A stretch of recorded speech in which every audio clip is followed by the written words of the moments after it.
जंगल में चींटी जो होती है ना, नदी के किनारे घूम रही होती है। नदी पता है ना आपको, पानी आता है नदी के किनारे घूम रही होती है।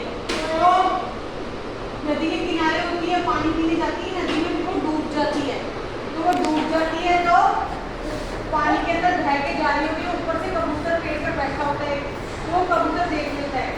तो कबूतर क्या करता है, उस चींटी की जान बचाने के लिए पेड़ से एक पत्ता नीचे गिरा देता है नदी में, जिससे कि वो चींटी उसके ऊपर आ जाए। उसे बोलता है पत्ते के ऊपर आने के लिए, और वो चींटी पत्ते के ऊपर आ जाती है।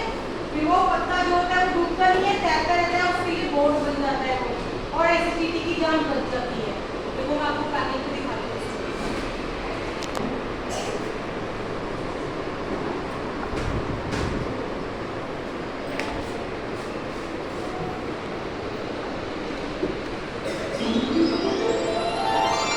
एक समय की बात है, एक घने जंगल में गर्मियों के दिनों में एक चींटी बहुत प्यासी पानी पीने के लिए इधर-उधर घूम रही। पानी के लिए घूम रही है, पानी पीने के लिए। करने के बाद उसे एक देखो ये नदी मिलती है। वह नदी के पास पहुंची। अरे वाह, आखिरकार मुझे पानी मिल भी गया। अब मैं खूब पानी पीऊंगी और अपना पेट भरूंगी, और मेरी साथी चींटियों को भी इस नदी के बारे में बताऊंगी। चींटी ऐसा बोलकर आगे बढ़ी।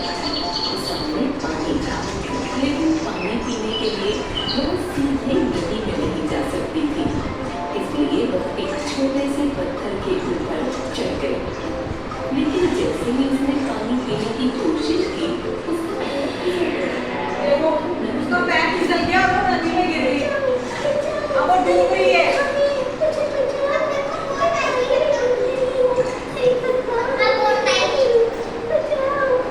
चींटी चिल्लाने लगी।